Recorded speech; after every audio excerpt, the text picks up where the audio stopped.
Welcome to Elysium Theatre Company's Durham Shakespeare Festival podcast 2023, recorded with Durham University to mark the 400th anniversary of the publication of the First Folio. We present interviews with some of the leading Shakespearean actors and scholars in the UK.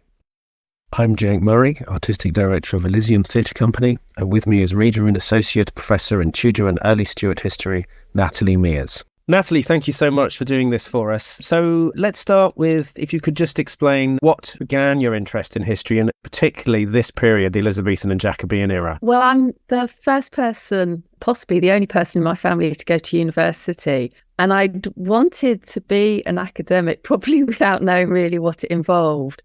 But at that time, I was interested in modern British history. But I bizarrely ended up without a university place after I finished my A-levels. So I went and did voluntary work in the archives at Hatfield House for a year. And that's the major archive of William Cecil, Lord Burleigh, and Robert Cecil, the Earl of Salisbury. So one of the most important Elizabethan archives in private hands. And I loved it so much. I went back and did more voluntary work every vacation when I went to university. I did my dissertation on Sir Robert Cecil, and kind of that was it. I wasn't going to be doing modern history after that. And what was it about? Because obviously the Elizabethan period was the period in which Shakespeare emerged, and the first half of his career as an actor and a playwright kind of took place. What was it about that period that attracted you so much? It was a great time of ferment, wasn't it? Political and religious and literary. It was, but actually that sort of has nothing to do with how I got interested, because until my third year, I hadn't done any early modern history at Cambridge, because I'd done it at school and I didn't really want to do it again. So for me, it was actually the local connection, because I come from Hatfield. It was the connection to the Cecils. It kind of felt like local history, but on a sort of a national scale. And I just really liked working in those archives and working on the Cecils. And though when I came to my PhD, I ended up sort of moving, in a sense, more towards Elizabeth than towards the Cecils. It's always been that kind of local connection for me. And what is the connection with the Cecils and Elizabeth? How did that lead you to Elizabeth? So William Cecil, Lord Burleigh, was Principal Secretary and Lord Treasurer to Elizabeth, her longest serving kind of Privy Councillor. She was very close to him. And then his second son, Sir Robert Cecil, was Principal Secretary to Elizabeth from 1595-96. And then he becomes Principal Secretary and Lord Treasurer for James. He actually partly, not exactly spearheads, but helps organise behind the scenes the sort of practicalities of James's accession on Elizabeth's death. And Hatfield House is the house that was owned by Robert Cecil, in that he originally owned a much bigger house, but he had to swap it with James. And Hatfield had been where Elizabeth lived periodically as a princess. It's where she was declared queen. And so that's how it was in the kind of crown hands. And so James wanted Robert's lovely big house called Tibbles in Middlesex, and he swapped it for a rather crummy old palace in Hatfield, and Robert then built what is now Hatfield House. Tell us a little bit about Elizabethan London and how Shakespeare evolved, his career evolved, and how it related a little bit to Queen Elizabeth. So in terms of London, and indeed England in the sort of early part of Shakespeare's career, if you like, we tend to think of the Elizabethan period as a kind of golden age. And certainly by the time that Shakespeare was writing, it kind of really wasn't. So sort of centrifugal force, if you like, was the outbreak of war, and actually ultimately war on two fronts. So the outbreak of war with Spain, because of the open declaration of intervention by Elizabeth in the Dutch revolt in 1586, leads to outright war with Spain. And of course, the famous Spanish Armada, though that's actually only one of a number of armadas. Then in 1593, there's outbreak of war in Ireland through Hugh O'Neill, the Earl of Tyrone, and that's all about the way that Ireland is governed, by whom, and also some long-standing issues about what's called the O'Neill Lordship, which go back kind of 30 years, and what kind of territories and powers Tyrone has. So you have this, from the mid-80s and into the 90s, you have war. And the initial impact of that is very high taxation, high and constant taxation. And there are grants 86, 89, 93, 97, 1600. There are also very large grants. At the same time, you have outbreaks of plague, notably in 1593, the worst outbreak of plague in 30 years. 20,000 people in London alone die. There are successive harvest failures. So at the time when sort of taxation is going up, I'm sure people will relate to this, the cost of living is going up. Flour, triples in price. There's increased vagrancy and crime. The government is getting more and more anxious. It becomes more authoritarian. It really needs everybody to toe the line, to pay their taxes, to not commit crime, not go wandering around the country. There's continuing religious sort of ferment, both on the sort of Catholic side and on the Puritan side. And there are still worries about the succession, even though Mary Queen of Scots is executed in 1587. Exactly who is going to succeed Elizabeth, who's now in her 60s, is kind of open to question. Yes, it seems obvious to us that it's going to be James, who is Mary Queen of Scots' son, but he's a foreigner. And there are big debates about whether the crown can be inherited by somebody who wasn't born in England. And there are various other primarily Catholic candidates, notably the Spanish Infanta. So there's all this, like a lot of trauma for people's everyday life, but there's also lots of uncertainty and trouble and questions circulating at the same time. Well, this is fascinating because as a theatre director of 30 years experience, who's been reading Shakespeare since he was about 14 or 15, directing it, working with students on it, and constantly coming back to the plays, this world of turmoil that you're describing, of constant battles in the borders, of the big question as to what is the role of the state, how taxation works, how the ordinary people are affected by the influence of decisions made by monarchs. All of this suddenly makes perfect sense in the light of all the plays that I've been reading 30 years, particularly obviously in the history plays, where Shakespeare gives you a complete panorama of British society, or English society rather, where you see rebellions from the north, the Percys, for him the echo of the Northern Rebellion that took place. The same two families that rebelled against Elizabeth were rebelling against Henry IV, deposition of Richard II, and the gardener's speech about how a good monarch looks after the country. You mentioned the plague. The plague gets mentioned in Romeo and Juliet. It's one of the key reasons why Romeo and Juliet is the plague stops. The messenger, the monk who's supposed to be delivering the message to Romeo, is blocked by that. And there's a great myth that Shakespeare in some sense lived in some kind of political vacuum and wasn't remotely interested in what was going on around him. And that obviously isn't true, that in fact the plays are full of these veiled references. It was obviously in those days, if you made the wrong reference, you ended up in prison. He was very, very careful to set everything in different periods, like, Julius Caesar with the assassination of a despotic monarch, Coriolanus, where you've got a kind of fascist versus the plebs, all those different things. Everything you're saying enhances and opens my eyes to things that I hadn't seen about Shakespeare. One thing I wanted to ask you is, you say that the Elizabethan era is seen as a golden age, but by the time Shakespeare wrote, it wasn't.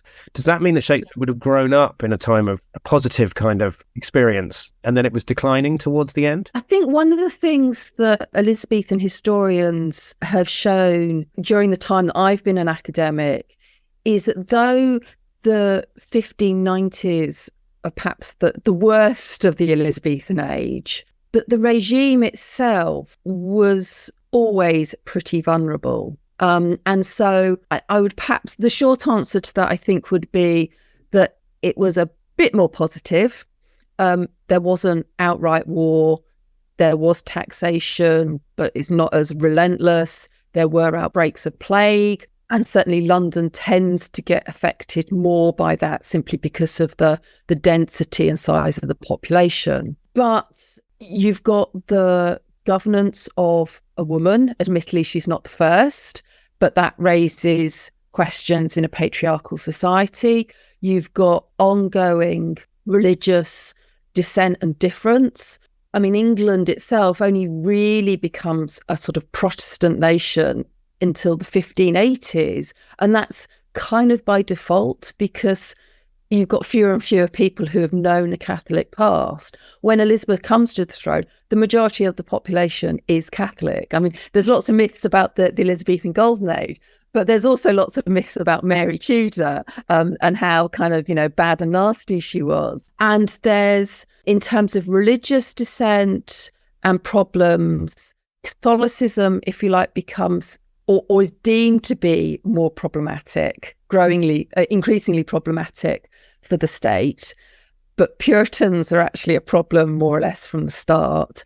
And the succession, everybody just assumes Elizabeth is going to marry and have children, and that will resolve the whole succession. But of course, she doesn't. There are lots of marriage negotiations from the moment she gets on the throne till the early 80s. And they all fail or are refused. And at that point, you've got the spectre, so to speak, of Mary, Queen of Scots, because she is next in line to the throne, and she's Catholic.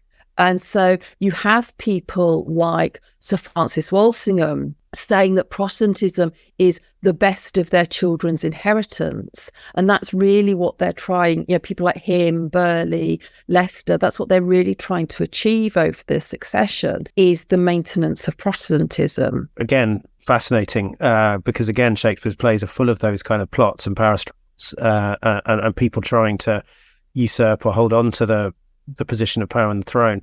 And it's always interested me, although he's not ever explicitly called a Puritan, Malvolio in Twelfth Night has a very, very strong sense of being that kind of disapproving Puritan. And there's a kind of satire in that play between a slightly crumbling, decadent, self-indulgent aristocracy, which isn't necessarily recognizing the threat from the Puritans. You know what I mean? And that last line he has, I'll be revenged on the pack of you. Of course, 20 years later, you had the English Civil War and Cromwell, and the Puritans did get their revenge on the back of them, as it were. One of the things that, as a theatre director, has always interested me is the fact that the reason I asked you about how Shakespeare would have seen Queen Elizabeth is that the plays that he wrote during Elizabeth's reign are often famous for their sensational female characters, like Rosalind, Titania, Portia, the characters who, in some sense, transform the world around them. They come in often into male zones of being. They dress as men. In Merchant of Venice, she beats all the men. Portia, she's the greatest man in the room, as it were. So my perception had always been, not as a historian, but as a theatre director, was that there must have been something inspirational about Queen Elizabeth that might have informed that.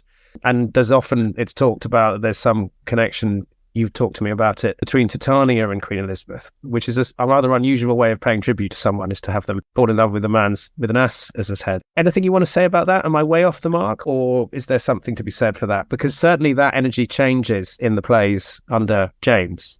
Yeah, so certainly from the early 1550s, so when Mary comes to the throne, the idea of queenship, of regnant queens, is one that is of interest to people, because it's suddenly a fact. And in a patriarchal society, you suddenly actually not only have one queen on the throne, you have a number, because you've got Mary, Queen of Scots already. You have her mother, Mary of Guise, who is acting as regent for her while she's in France. And then in France, you have Catherine de Medici, who is not queen, but she is periodically either regent for one of her many sons who accede to the French throne, or she has a very kind of prominent political role.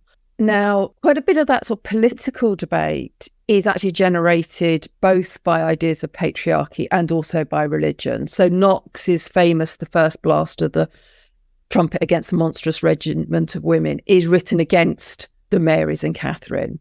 So the idea of having a queen on the throne governing is very different. However, I would say at an elite level, people are used to, aristocrats and nobility, they're used to actually having quite active women. Women for decades or centuries have been, running estates while men go off to war or crusades. And I think the other thing which I was always very keen on emphasising, I remain keen talking to my students, is what we would think of as class. That Elizabeth might be female, but she's a child of Henry VIII. She is a monarch. And I often feel that that trumps the fact that she's female. Now, Elizabeth herself does a lot of this playing around with gender. So she often, in her speeches, she will often talk about being a weak and feeble woman. And of course, the Tilbury speech, though probably not accurate, is very much in line with the kind of things that she says. Basically, I may be a woman, but actually, I'm kind of not. I might have the body of a weak and feeble woman, but I have the heart and stomach of a king, and a king of England, no less. Now, if we look at the admittedly limited evidence that we have of how perhaps more ordinary people think of queens, we do get a lot of negative comments. We see this, that she can't be the head of the church, that she's a whore, she's a strumpet. The only problem with that is that most of the evidence we have of ordinary people is when they're hauled up in court for saying something bad about the Queen. So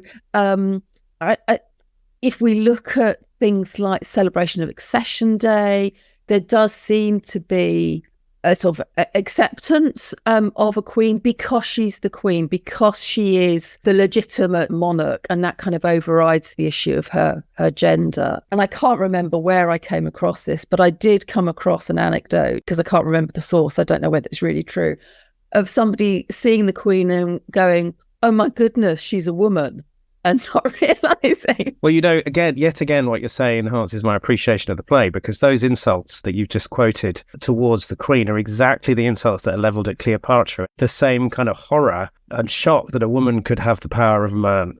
And I think that's obviously something that, again, in Lady Macbeth, in Cleopatra, and some of the more powerful women in the histories, in the Richard II, the shock of a powerful woman is something that reverberates through the male-dominated worlds of the play. It's not necessarily something that shocks Shakespeare, but it's something that upsets characters. And again, what you're saying, that the playing with gender thing, all those plays like Twelfth Night, Portia, Rosalind, where the woman takes on the clothes of a man and competes in the male arena, or overturns the courting process, as she does with Ando. So Shakespeare must have been fascinated by that as a phenomenon, and it certainly feels that that's what he was exploring in his female characters. Yeah, I mean, you were talking earlier about how Shakespeare can be regarded as completely disinterested in politics, but I think he would have had to have had his head in the sand to do that.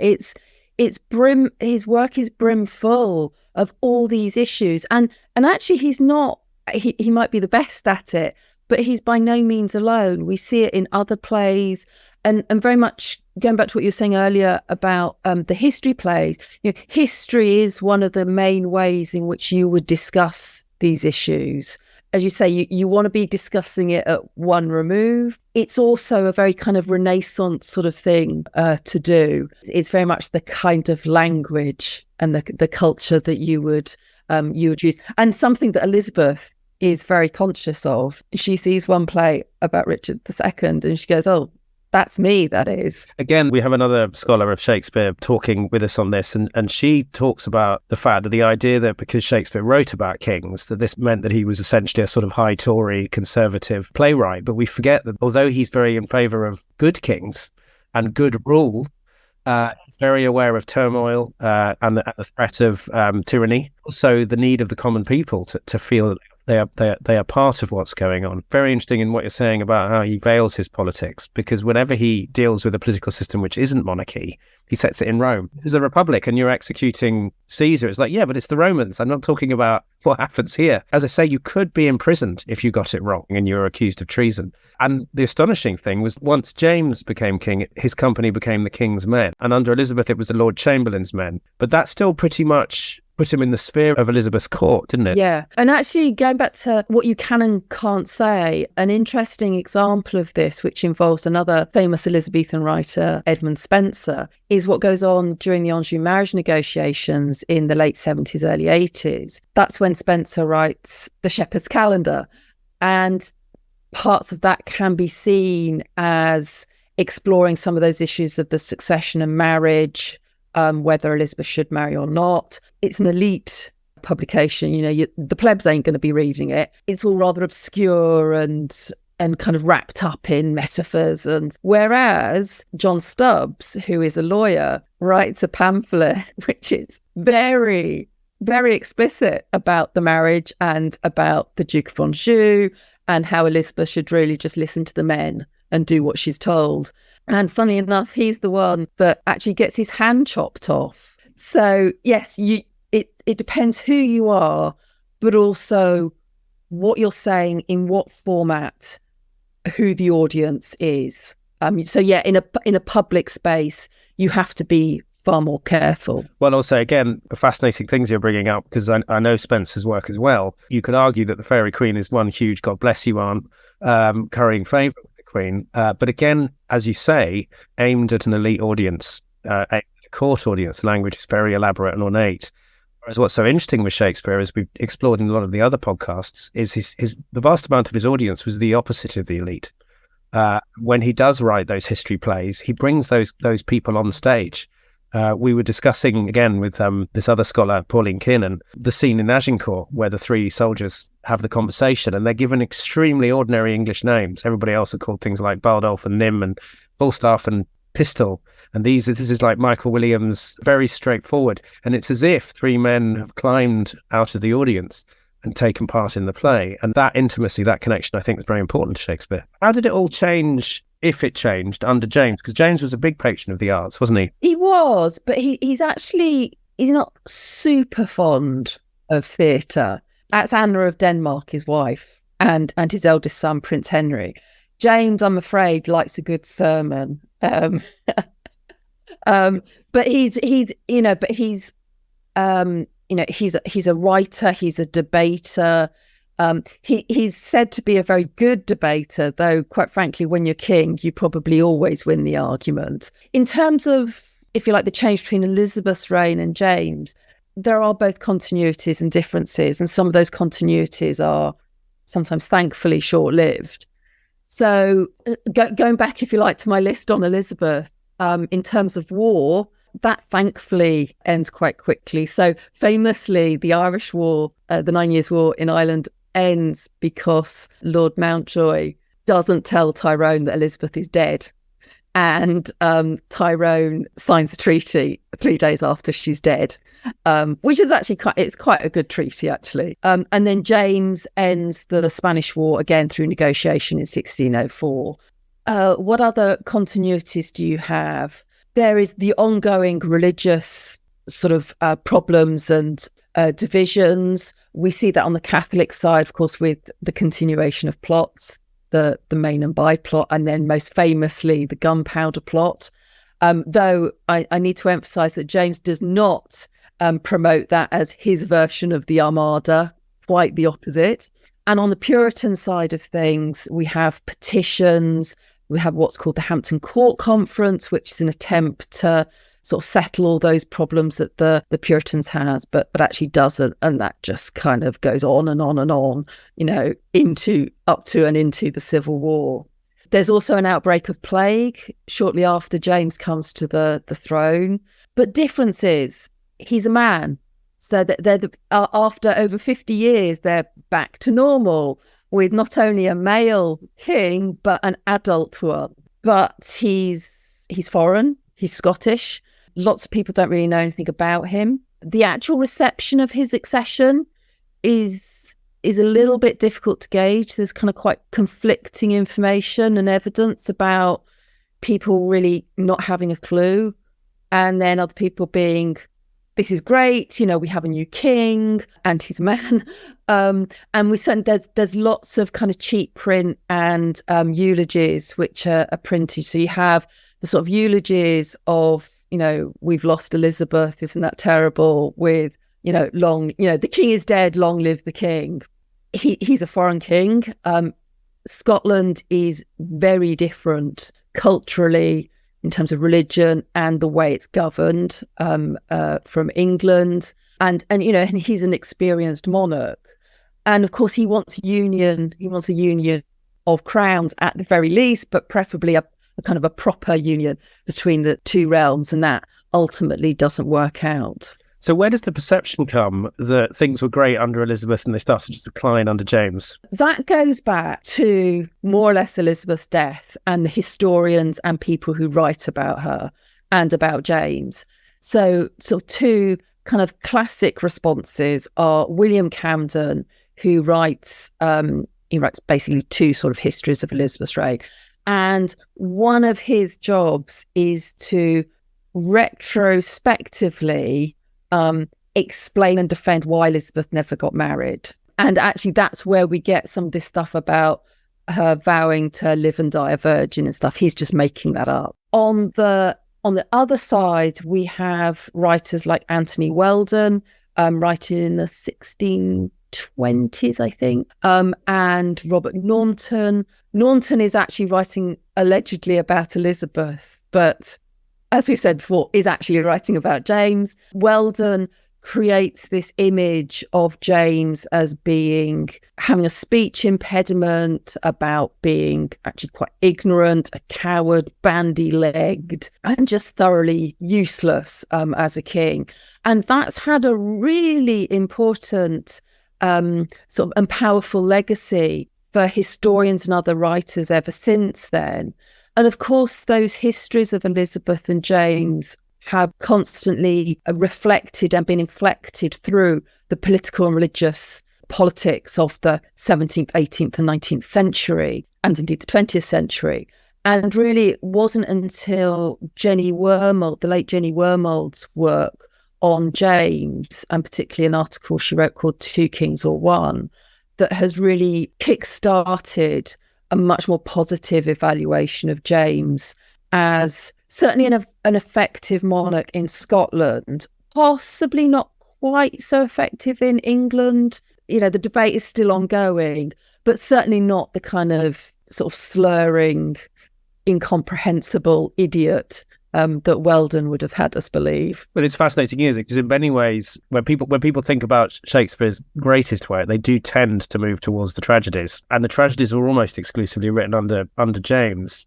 And they all certainly take on a much darker vision. If Shakespeare had stopped writing with, his comedies, the first half of his life, we would know of him as a very sunny comic writer, really, not a tragedian. Obviously, he wrote Romeo and Juliet, Titus Andronicus, but then it's the second half of his career where you plunge into Hamlet, Othello, King Lear, Measure for Measure, these very dark and troubled plays about collapsing kingdoms. Macbeth, of course, which was almost certainly inspired by James's book about witchcraft, and was, God bless you, sir, in the sense of Banquo's presented as the better one of the two. But the vision darkens under James. Do you think James was not the poor king that he's been sort of slurred as being? Then do you think that was purely a personal thing, or was it reflecting in some sense something that was happening in the corridors of power, the wider court? Certainly there is a change in culture in the 1590s, which then continues into James. And this is the increased interest in Tacitus, the ancient writer, who is very much about political corruption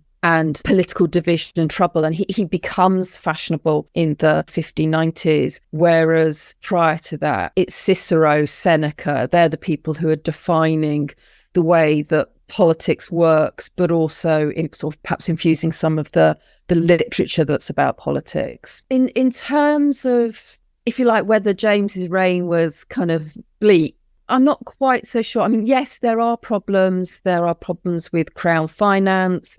He is extremely generous with titles, etc. But again, that's actually partly a response to Elizabeth, who had just kind of turn the tap off on those. And there's a kind of simmering problem in the 1590s that men and aristocrats, if you like, are not getting jobs. And so the women aren't getting married to them. And so actually there's quite a bit of sleeping around and some kind of strategic getting pregnant so you can force somebody to marry you. Now, in a sense, that tap is released under James. It does cause problems in terms of where is all this money coming from. There are, as I said, there are continuing issues about religion. There is continuing pressure to get involved in religious conflict abroad, particularly with the outbreak of the 30 Years' War in 1618. And yes, there's the odd thing about witchcraft, etc. That's always much more of a kind of Scottish than an English thing, at least in the very early 17th century. So I do wonder if it's personal. I don't know. Is he getting old and jaded and fed up and bad-tempered?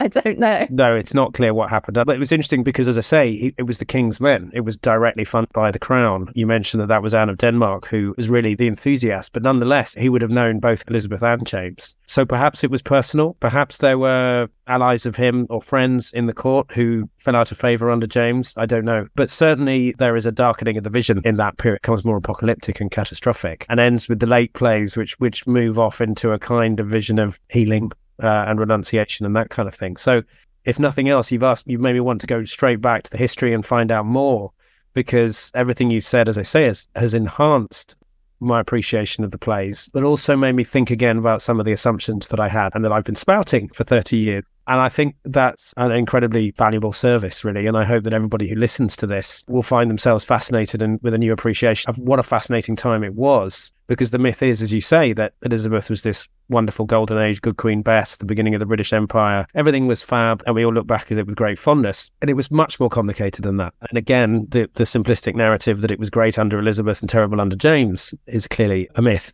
So this has been an absolutely fascinating conversation. I'd like to say massive thanks to you, Natalie. Just to sum up, where can people go to find out more about all this? In terms of books, I would suggest Norm Jones and Susan Doran's The Elizabethan World. There's also the Oxford Handbook to Shakespeare, which was edited by Malcolm Smarts. That's great.